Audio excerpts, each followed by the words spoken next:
Hello, everyone, and thank you again for joining us for another VES-Artex Academy webinar. Today, Dr. Sha Tao of the University of Georgia is joining us, and he's going to be presenting on heat stress and seasonal effects on dairy calves. We're very excited about this presentation today.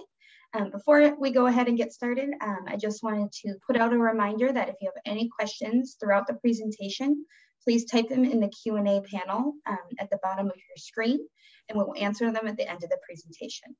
And with that, you are good to go, Sha. All right, thank you for the introduction. Thank you for the opportunity to talk in this webinar series. So before I jump into the main point, I want to recognize my co-author and the former students, Dr. Aureliana Rivas.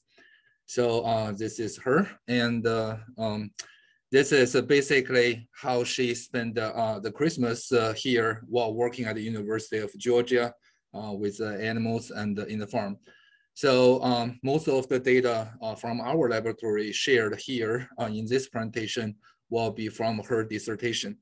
And now she's a young ruminant nutritionist located in Wisconsin. So in addition to her, I also want to recognize the other peoples in the lab, including graduate students, research personnel, and the intern students. So dairy research is very unique. It requires teamwork. So without these people, nothing can be done. So besides the personnel, I also want to mention about our dairy research center located in Tifton, Georgia. And this is not the main campus of University of Georgia, but off campus. And we have a very good dairy farm here. And unfortunately, it was closed, but most of the study we're going to present, or all the data we're going to present here actually generated from this farm. So the reason why I want to mention about the farm is actually related to the topic of today's talk. So for those who don't know where Tifton is in southern Georgia, about 60 miles above the Florida-Georgia line. The climate there belongs to subtropical, which is characterized as prolonged summertime and high humidity. So, I graduated from University of Florida. I spent 7 years in Gainesville, Florida, and then I spent about 8 years in Tifton, Georgia. So within that 15 years, the most craziest thing I see is the snow. So this actually is the only snow I saw in Georgia and in southern Georgia and in Florida in the first 15 years since I moved to US. So you can see this big snow only covered the car and the roof of the houses. So in this type of snowing, so every time it snows, especially for kids, they want to build this giant snowman. But in reality, this is our snowman, actually built from the snows on the car, and the snow actually melt about 2 hours after the morning. So, but this type of weather actually, you can see the difference here. And this type of weather in Southeast is very unique, and its impact on the dairy animals is also different from the northern state. So now back to the main points, the title of today's talk, you probably noticed that I put heat stress and the seasonal effect on dairy calves. So I really think sometimes we try to confuse the heat stress effect and the seasonal effect. But in reality, a lot of times the effect or the phenomenon we see during the summertime is not because of heat stress. We tend to attribute to everything we see in the summer to heat stress, but sometimes it is not. So this works for dairy cows, also works for dairy calves. So when we talk about heat stress, we need to talk about climate change. So this is the video I downloaded from NASA demonstrating the global temperature from 1950 to 2021. So we can literally see the global temperature is increasing, and this increasing trend is going to continue at least in the near future. So I agree the research related to greenhouse gas emission is extremely important to prevent the climate change, but at the same time, I think we still need to realize that this increase in global temperature has a detrimental effect on our livestock industry. For instance, when we consider mature dairy cows, there is a very significant and apparent seasonality in milk production in a farm. So this is data we collected from our Georgia DIGIA from 2013 to 2015. So we see in Georgia, the lowest milk production occurs in the late summer and early fall. So, and a part of the reason for the decreased milk production compared with other seasons in the summer is due to the decreased milk production in lactating dairy cows when exposed to heat stress. As shown in this study, when we turn off the cooling for early, mid, and late lactation cows, the milk production of the cows all decreased significantly. Additionally, from recent research, we know that the prepartum heat stress also could impair the cow's lactational performance in a subsequent lactation. So Dr. Jeff Dahl from University of Florida talked about this in the other previous webinars in the same series, so I'm not going to repeat here. But the one thing I want you to pay attention on is the number of the studies conducted only on this single topics. Indeed, we spend a lot of effort and resources to study how heat stress affect the mature dairy cows. So how about the calves? Actually, and unfortunately, so there are few research on heat stress the calves. So the question is why? So this is a thermal neutral zone presented by Dr. Hans in 1990s. So in this figure, so he actually presented thermal neutral zone for dairy cattle in different stage of her life cycle. So the number here, you may not agree, but because different people could have a different thermal neutral zone for different type of animals. But I just want to make a point here. So in this figure, we see when we look at the calves, either from newborn to 2 weeks or at 1 month of age, the calves thermal neutral zone or thermal comfort zone here all shift on the right side. And the right side is a hot zone. And we can look at this upper critical temperature is all higher than mature dairy cows. So this data do suggest the young calves, they are less susceptible to heat stress. So what's the reason for that? I think there are several things we could consider. So first, the young calves, they have less metabolic heat production compared with older animals. So this is a classic study conducted at the University of Missouri. And in this study, they housed the hosting calves under constant temperature in an environmental chamber, either at 50 degrees Fahrenheit or 80 degrees Fahrenheit from 1 month of age to 1 year of age. And then they measure the metabolic heat production of these animals. So when we look at this figure, so regardless of the environmental treatment, so there is a increasing trend as animal grows up, suggesting the metabolic heat production is increasing. This is mainly because these animals are growing and their body weight is getting bigger. And when we look at the calves under either 50 degrees Fahrenheit or 80 degrees Fahrenheit, we do see that relative to this calves under 50 degrees Fahrenheit, the calves housed in 80 degrees Fahrenheit, they have a slower or they have a lower rate of increase in total heat production, especially in early life. So this actually is because they have a lower growth rate and their body weight is smaller compared with the calves at the 50 degrees Fahrenheit. And after 5 months of age, it seems like the rate of increase is quite similar. So in addition to the metabolic heat production, so younger calves, they also have a higher ratio of total body surface area and to total body weight. So this is from the same study. So this figure actually demonstrated the ratio of total surface area to body weight against the age of the calves. So we can see there's a trend of decrease once as the animal grow.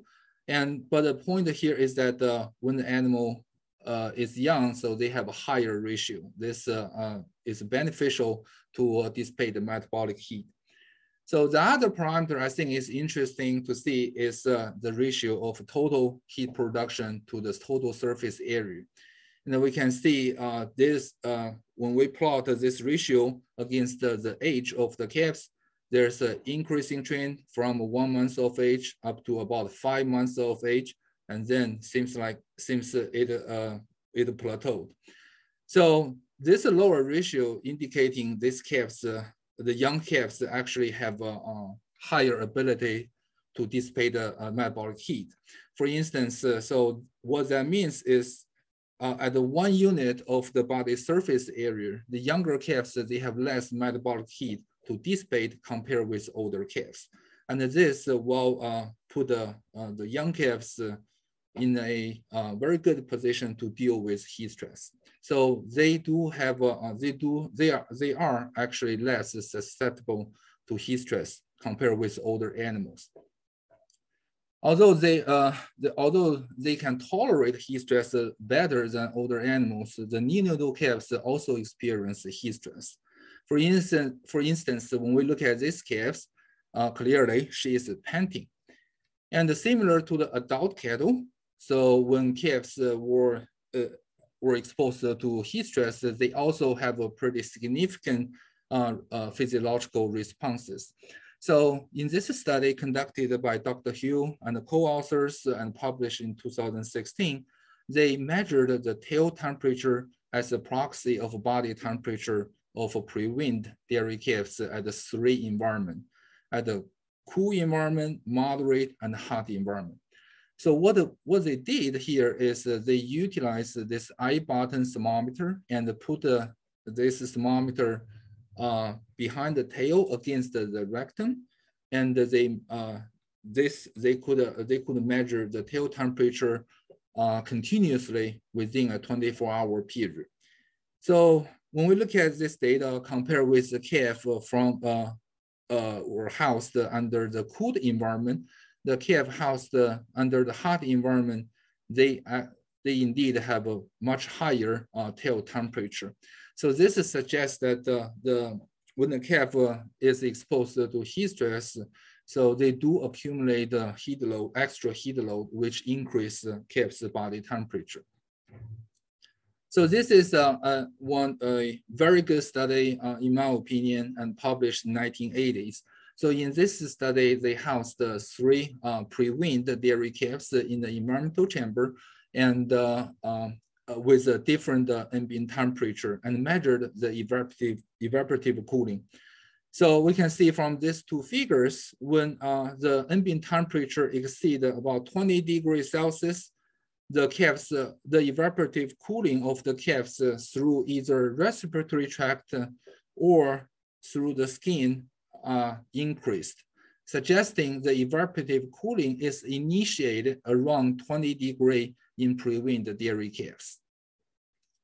So this is a newer study conducted by Dr. Jimena Laporta from University of Wisconsin-Madison. So this study was conducted before she moved there and when she was at the University of Florida. And this slide are kindly provided by her. So in this study, what they did is they housed the pre-weaned dairy calves under a barn in a group. And these calves were fed by auto feeder and were cooled by fans continuously or not. So they were housed under the shade and also either cooled or not by fans. In this study, they also extensively measured the calves' rectal temperature and the respiration rate. And they utilized the secondary regression to estimate the THS threshold for the physiological changes of this heat stress or cooled calves. So here, they use the heat stress to refer to this non-cooled heat stress calves. So it's just easier. It's more simplified to say heat stress, but in reality, it is non-cooled heat stress calves. But for the to make that simple, so I will just keep using heat stress and here and in the future slides.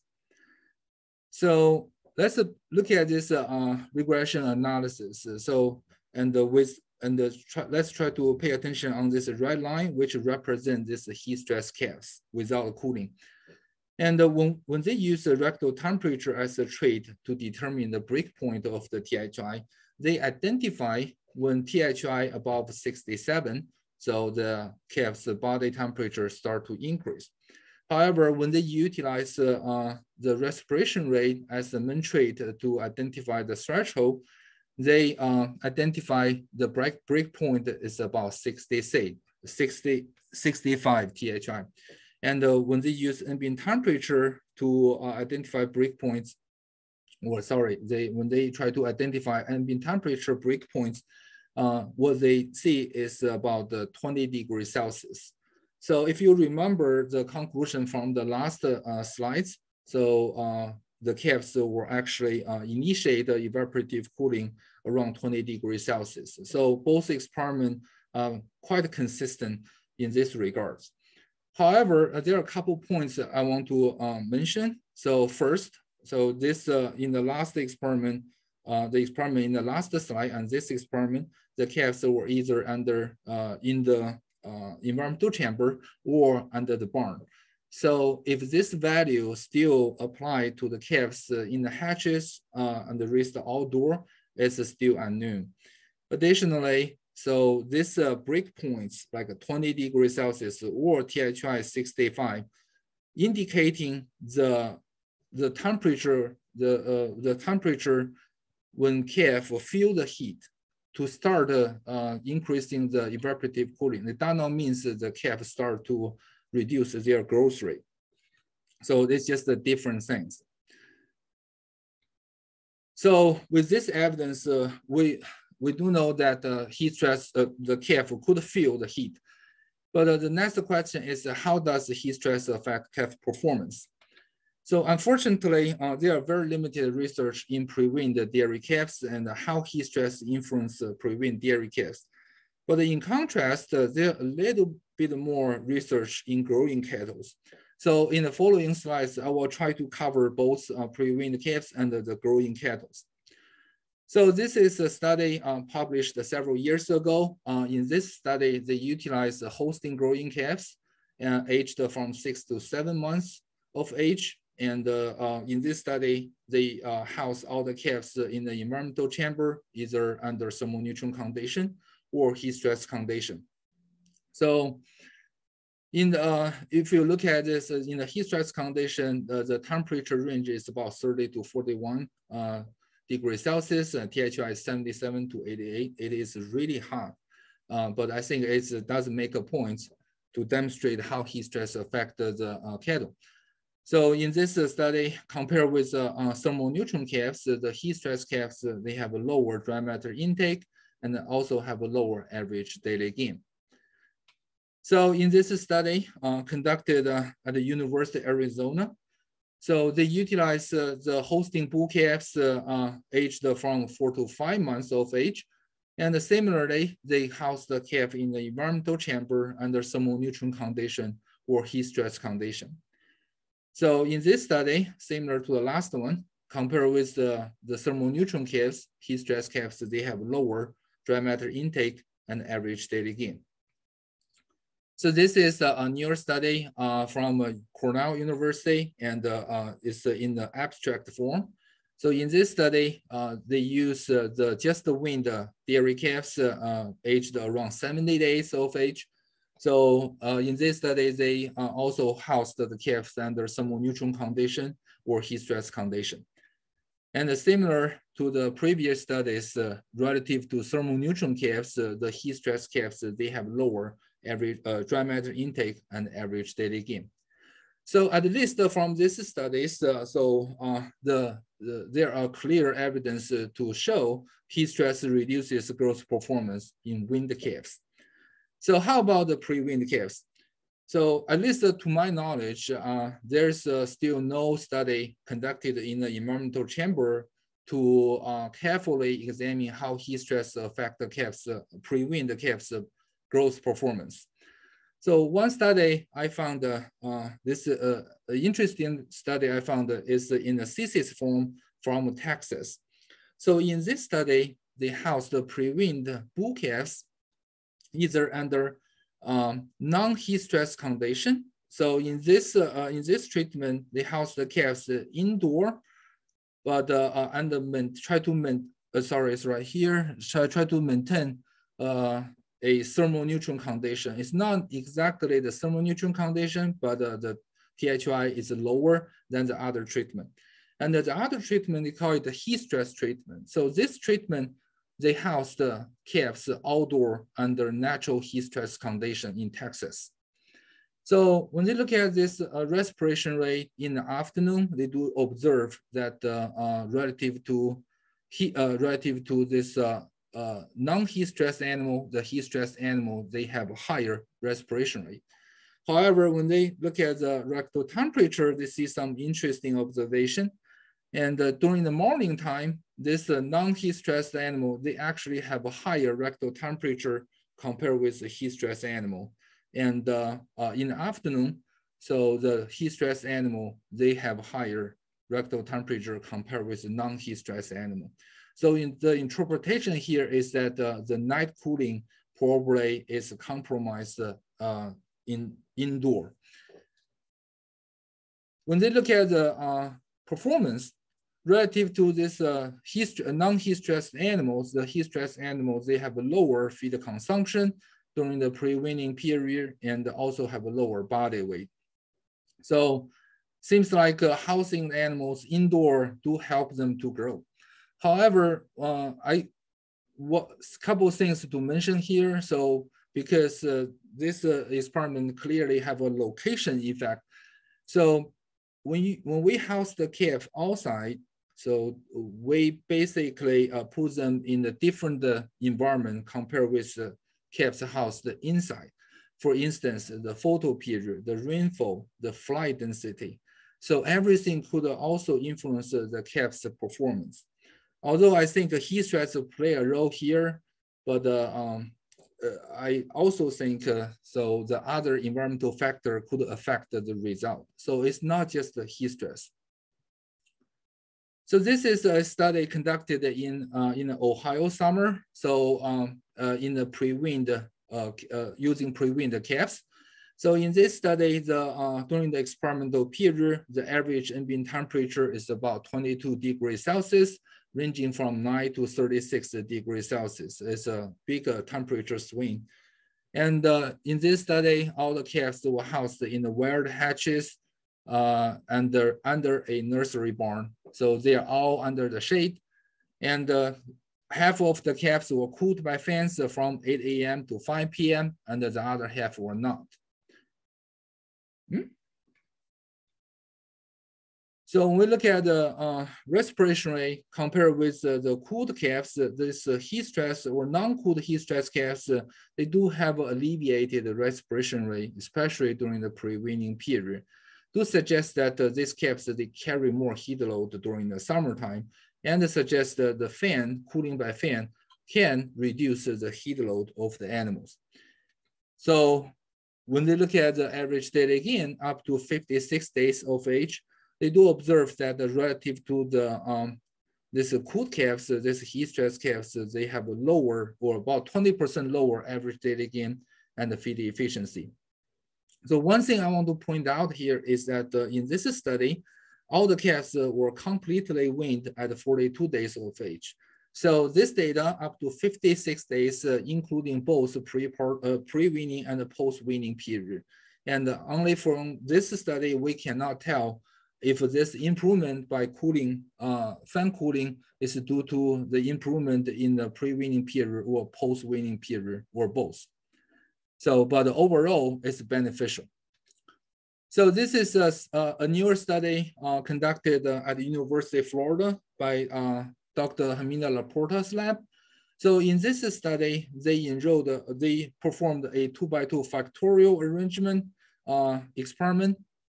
So, So one factor is the prepartum or prenatal heat stress. Basically, the dam is cooled or not during the dry period.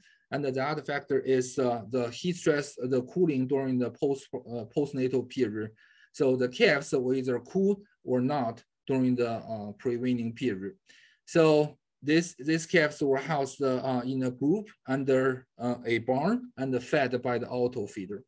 So when we look at the environment during this experimental period, we see the THI and the ambient temperature pretty consistent from July to November. And so it is pretty crazy because in Florida, so you still got a pretty hot weather in November, but this is a pretty typical weather pattern at Gainesville, Florida. And so when we look at the body temperature, so as mentioned before, they have 4 treatments, but for the purpose of this presentation, I will just discuss the postnatal treatment, which is cool or not by the fans continuously. So in this experiment, they evaluate the body temperature using the tail temperature as using a tail temperature to evaluate the thermal status of the calves over a 24-hour period. So we can see here, compared with this cool calves, the heat stress calves, they have a consistently higher tail temperature within a day. This do suggest this heat stress calves, they carry more heat load during the summertime, and the fans actually reduce the heat load of the calves. So when we look at the dry matter intake during the up to 56 days of age, so relative to this cool calves, this heat stress calves, they have a lower dry matter intake. However, when we look at average daily gain, there are actually no differences between treatment, because there is no differences between treatment for average daily gain, but the dry matter intake is different. So that actually end up with a higher tendency of a higher feed efficiency for this heat stress calves. So one thing to mention is that all the calves were raised on auto feeder, and they utilized a step-down approach to wean the calves from 42 to 52 days of age. So in the same experiment, when we look at average daily gain on a weekly basis, so we see a treatment by time interaction, and at the 2 and 3 weeks of the age. So compared with the cool calves, the heat stress calves, they actually have a higher average daily gain in these 2 weeks. And at 8 weeks, the cool calves, they tend to have a higher average daily gain than the heat stress calves. So it's not exactly what we expected to see, but it's a very interesting observation. So this is the other study also conducted by a researcher at the University of Florida, Dr. Ricardo Chabel. So in this study, they tend to examine how different cooling strategy affect the calf growth performance in the Southeast. They performed this study in a very large farm in southern Georgia. In this study, they have 3 treatments. The first treatment, they have a calf housed in hatches under a barn without additional cooling. Here is their experimental this location for their experiment. And the second experiment, second treatment is the calf housed in the hatches in the barn with additional cooling through fans. We can see here they have a ceiling fans blow the air to cool the calves. In the their third treatment is the calf housed outside in the wire hatches, and this wire hatches are covered by the plywood, but it's outside the barn. So it's very small, but you kind of can see, so they have a plywood on top of the hatches. When you look at the body temperature and the respiration rate, so cooling by fan in the barn did not affect the respiration rate or rectal temperature compared with the calves without the fans. However, when we look at the calves housed outside, they do have a pretty significantly increased respiration rate, and the rectal temperature during the pre-weaning period. But when we look at body weight, there are actually no differences between treatment. Clearly, there's the location effect, especially for the calves housed outside. But here, the point is that even though this calf housed outside, but they still carry a lot of more heat load compared with calves housed under the barn. But somehow they have a similar growth rate. So with the existing evidence, I think the impact of heat stress on calves growth, especially during the pre-weaning period, is inconclusive. And I do think so. This because of several factors. For instance, the location and of the experiment and the pattern of ambient temperature of that location can influence how heat stress affect the calf growth. Also, I realized there's research to utilize the ambient environment to look at how a heat wave will affect the calf growth and the calf performance. So I think in that case, we are looking at the acute heat stress, and from the last couple studies, they are performed in a chronic heat stress scenario. So acute versus chronic heat stress also could make a difference on calf growth. So that actually raises our question: how the season affect calves? We saw in the first slide that in mature dairy cows there is a seasonality in milk production of the mature cows. So we were wondering if there is also a seasonality for calf average daily gain or calf growth in different areas of the world.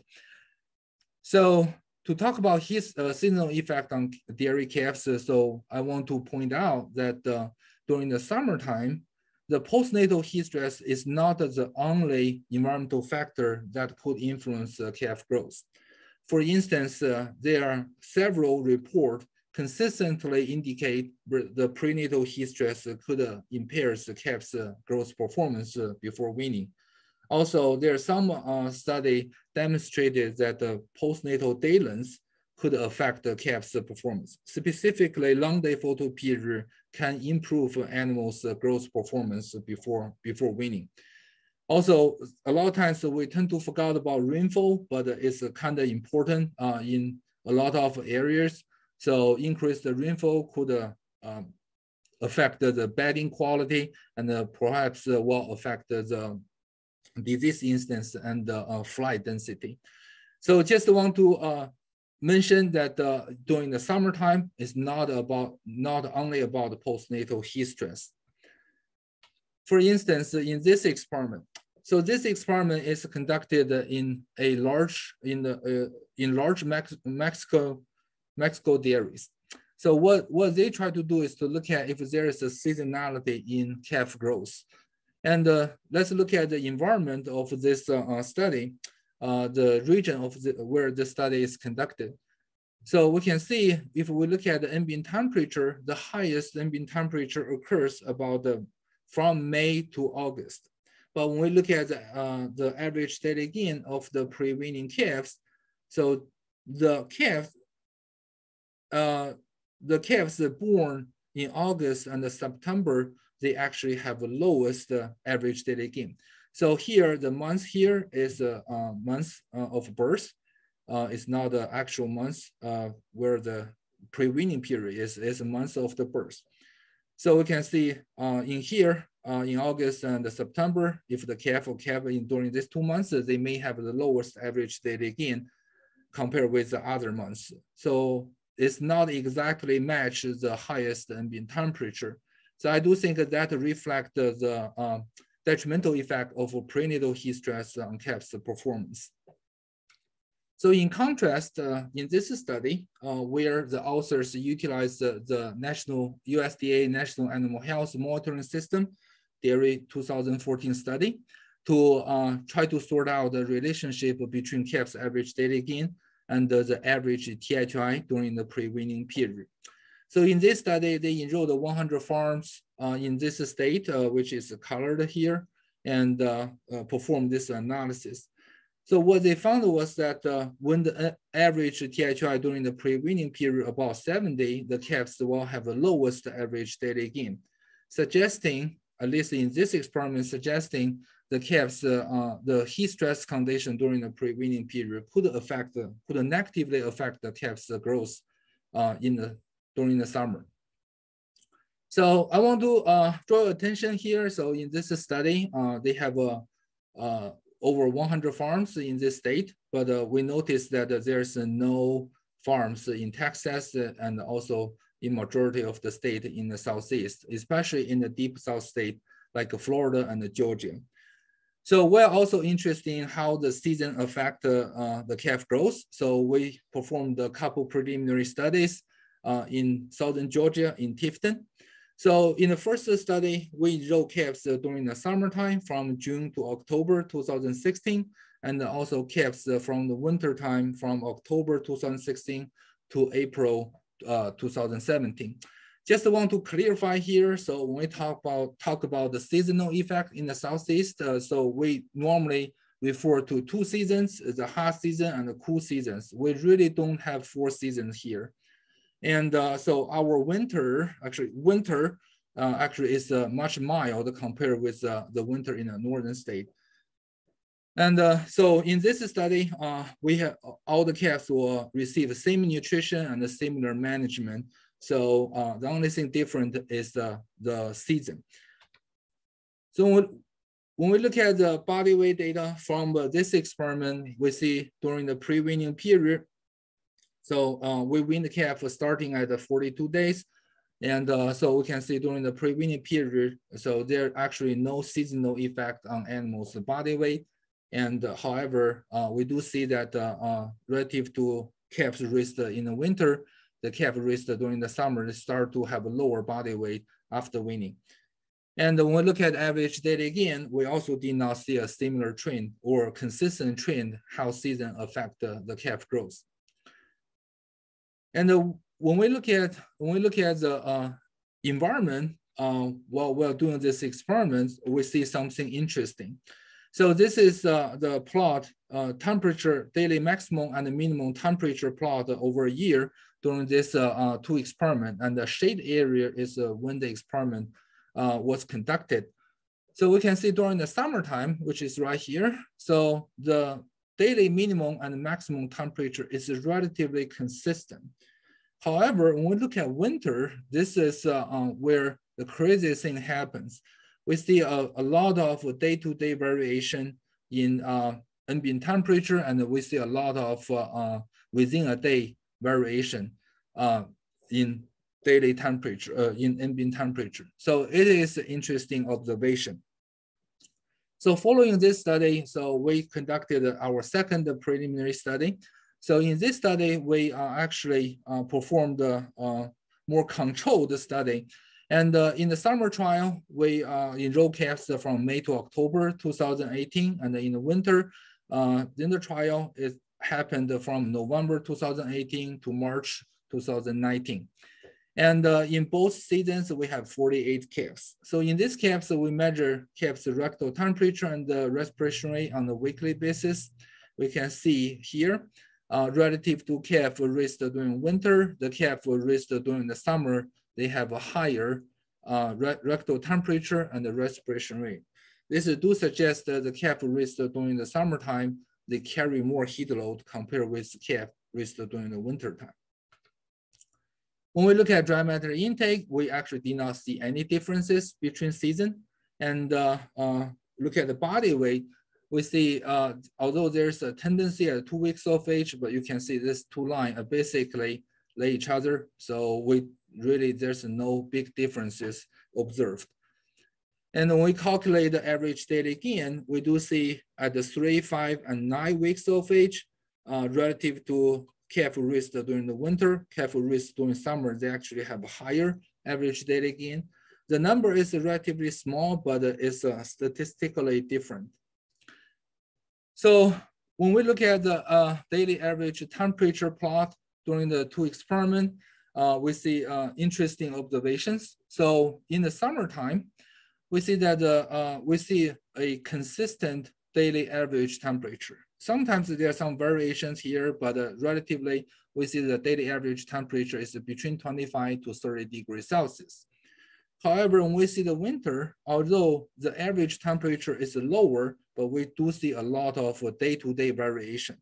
So sometimes in a week, we can have a Monday, we have a temperature about 5 degrees, but probably on Thursday, we have temperature about 20 degrees. So there's a big day-to-day variation in ambient temperature. So when we plot the daily minimum and maximum temperature here, we also see some variation. So in the summertime, we see a pretty consistent daily minimum temperature and the maximum temperature. But during the winter time, this where you see a lot of within a day temperature variation. For instance, in the extreme situation, we can have in the morning we can have a temperature about 4 to 5 degrees Celsius, but at noon we have a temperature at 35 degrees Celsius. So basically, you can experience the winter and the summer in the same day. So we see a lot of this is very common in our area. So we were just wondering if this could affect the calf performance. So when we talk about calf management, one thing we always emphasize is the consistency. We want consistency in feeding in management. So what we're wondering is if the consistency in temperature pattern could affect the calf's performance. With that, we decide to do some correlation analysis. Simple correlation analysis. So the first, we want to look at how daily maximum temperature related to average daily gain. So this is data collected on a weekly basis and only during the pre-weaning period. So the red dot here represent the data from summer, and the black dot represent data from winter. We can see during the summertime, we really did not observe any correlation between average daily gain and the daily minimum or maximum temperature. But when we look at winter, we do see a positive correlation. So as the daily minimum and the maximum temperature increase, the average daily gain increase. So we do think that indicate the calves still prefer a warm environment during the winter time. When we look at the relationship between average daily gain and the daily average temperature, we see a similar thing. And during the winter time, there's a positive correlation. And interestingly, when we calculate the daily average daily temperature variation, which basically is the CV value using the daily maximum and minimum temperature over the average temperature, and we use this, we examine this variation, its correlation with average daily gain. We do see during the winter time, as the daily temperature variation increase, the average daily gain start to decrease. And during the summer, we really don't see any differences. But you can see, so during the summertime, we don't have a lot of within a day temperature variation. So that actually tells us the inconsistency in the weather pattern could have a negative impact on animals' growth. And I really think it is important in the future we not only focus on how the average THI or average temperature affect the calf performance. I think we also need to look at how this, how the daily temperature variation or day-to-day temperature variation affect the calf's performance. So this is a very preliminary data, and we are still working on this data set, try to get more information from this data. So in addition to growth, actually there's also a seasonal effect on calves' disease incidence and also their mortality. So this is again the data from the USDA National Animal Health Monitoring System, Dairy 2014 study. So in this study, what they found was that compared with other seasons, during the winter time, the calves tend to have more disease occurred. And when they look at the relationship between the average pre-weaning period THI and the morbidity rate, so what they found was that as the temperature increased, so the calves will have a lower disease incidence. And this is the study from farms located in Canada and Minnesota. So in this study, we can see compared with the winter time, during the summer times, the calves have a slightly higher instance of diarrhea. So this is a small increase, but it's statistically different. However, when we look at the respiratory disease during the summertime, the calves normally have the lowest respiratory disease, but in the winter, they have the highest respiratory disease. So the data is really not consistent between study to study. So there's also a single variation for calf mortality rate. So this is a study conducted in California. And this data is collected from 3 rendering company. So what they do is they go to a farm to pick up dead calves. And the researchers, they correlate the relative change in mortality rate and the monthly average daily temperature. So we can see when the monthly daily temperature, average temperature around 18 degrees Celsius, so there is the lowest mortality rate. And as the temperature increase or decrease, the mortality rate both increase, suggesting heat stress and cold stress both could increase the calf's death rate. And in contrast, this is a study conducted in a large farms in Mexico, northern Mexico. And in this particular study, they look at single effect on calf mortality up to 21 days of age. And in this study, they actually did not see any differences between summer, spring, and the fall. However, during the winter time, so the calf, the farms have the highest mortality rate compared with other 3 seasons. And then when they look at this regression analysis, they see as the temperature humidity index increase, so the mortality rate is decreased. So you can actually see for all the data I listed here, there are a lot of inconsistency. So I think it's just because different location and the weather pattern in different location affect the result from their studies. But regardless, I do think the heat stress could affect the calf's immunity, but the research is very limited. So this is one research I found utilizing a more controlled approach to study how heat stress affects the calf immunity before weaning. So in this study, they housed the calf either under heat stress condition or thermoneutral condition in the environmental chamber. So when they take the blood sample to look at the IgG concentration in the circulation, they saw exposure calves to heat stress condition reduce the IgG concentration compared with the thermoneutral calves. So this will actually reduce the protection from the diseases because they have lower immunoglobulin concentration in the blood. In the same study, they also collect the lymphocyte from the calves and perform the lymphocyte proliferation assay ex vivo. However, they did not see a significant differences when the cells were stimulated by corn A.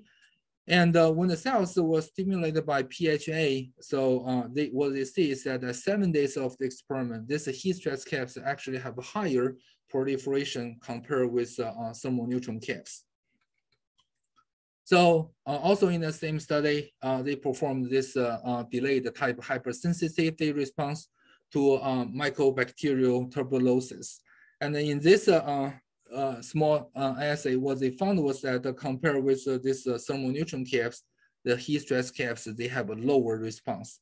That do suggest the heat stress suppresses the in vivo immune events of preweaned dairy calves.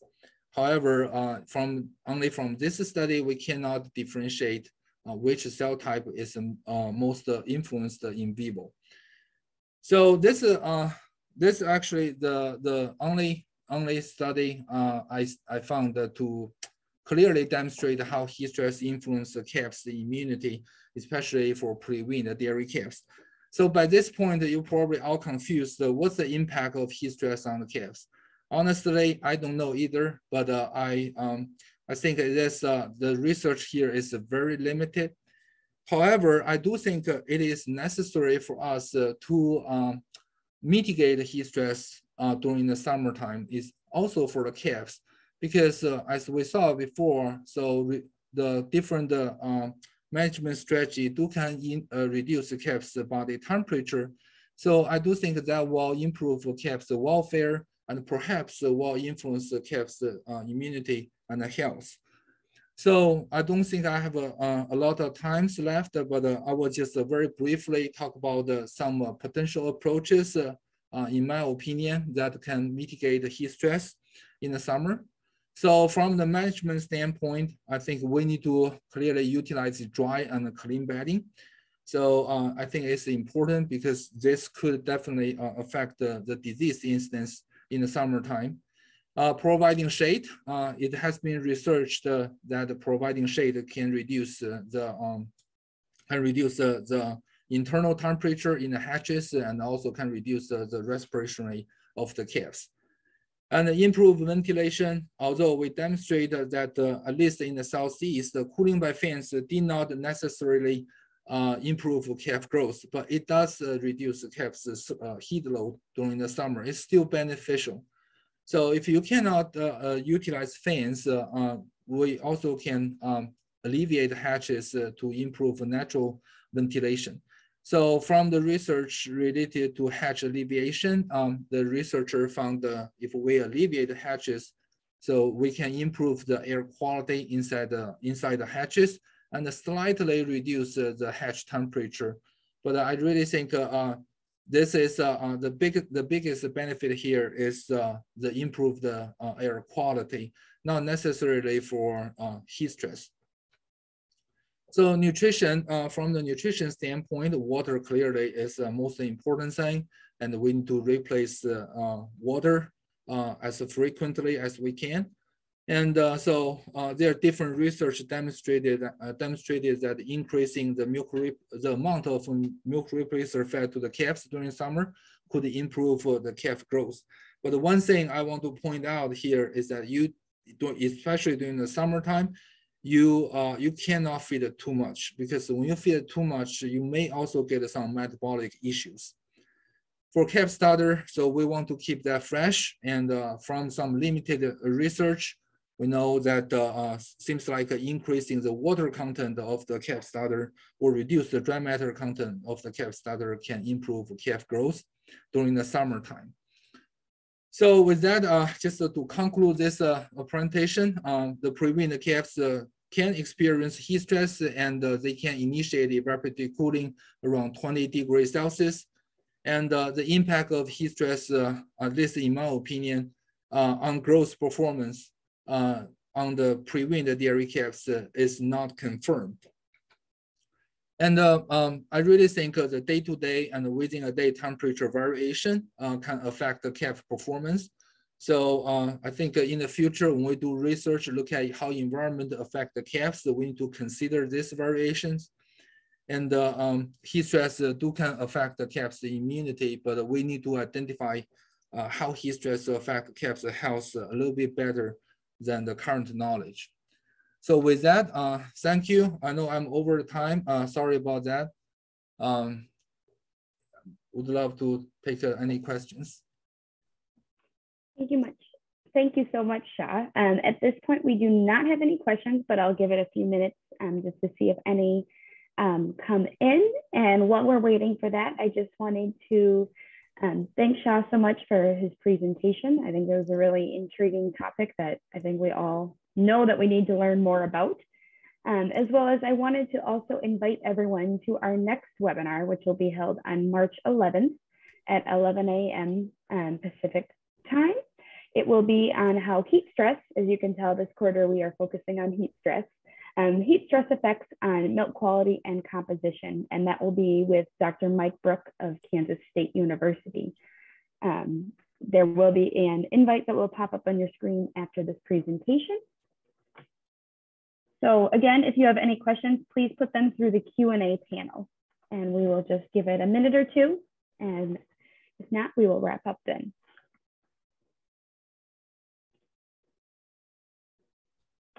Okay, so one question is, are you going to initiate more research? on this topic, Dr. Tao? Yes, I want to actually. So calf research is hard because we tend to put more resources to the mature cow research, but we do have a plan to look at how this variation in temperature affected animal health and animal growth in the commercial dairy. So in terms of control study, it's really hard to do because not everybody have access to environmental chamber. So seasonal effect, I think is something we will keep doing in the future. All right, and do you have any recommendations on air speeds for ventilation in calf barns with helping with heat abatement? I don't, I literally don't actually. I think, I think right now people just use whatever recommendation from the fan company for that, but I really don't. So this is a good question. Sometimes we wonder if the calf really like that much strong wind. So clearly there are different animals, but I don't have the answer for that. Well, at VES-Artex, we do specialize within ventilation. So if anyone does have any specific questions or would like to be in contact with a sales representative to look a little bit more into their calf barn ventilation strategies, we are more than happy to help with that. Can you share some information about the use of antioxidants in calves? There are a lot of, so regarding heat stress, I think there's a lot of discussion on that, but I really, to my knowledge, there's really not a lot of controlled research to demonstrate the benefit. In theory, it will benefit the animals, but I think we really need to look for some controlled research to demonstrate that. At least to my knowledge, I don't see a lot. All right. What about water ingestion, excuse me, for calves? Do you have information about that during the summer months? Kind of how it's increased often in lactating cows. Actually, yes. Actually, Dr. Let's see, I have a bunch of other slides here. So the water is actually, that's Dr. Queenie summarized about 20 years ago, but still works here. And you can see as the temperature increase, the water intake of the preweaned calves increases. So it is quite important for us to manage the water for the young calves. Yeah. All right, and I think we have time for just one more question. But do you have any research on the influence of summer and winter positive pressure ventilation systems with calves? No, actually, I don't. I know people in Wisconsin, they did a lot of work. So we are just different because in Southeast, most of the facility are open sided facility, including calf facility. So we don't see a lot of tubes here in Southeast. So that part I really, I'm not very familiar with. All right, well, I think that wraps up all of our questions. So again, thank you so much, Dr. Tao, for your time today. And thank you to everyone that was able to join us today. I hope you have a great weekend. All right, thank you all. Bye. Bye.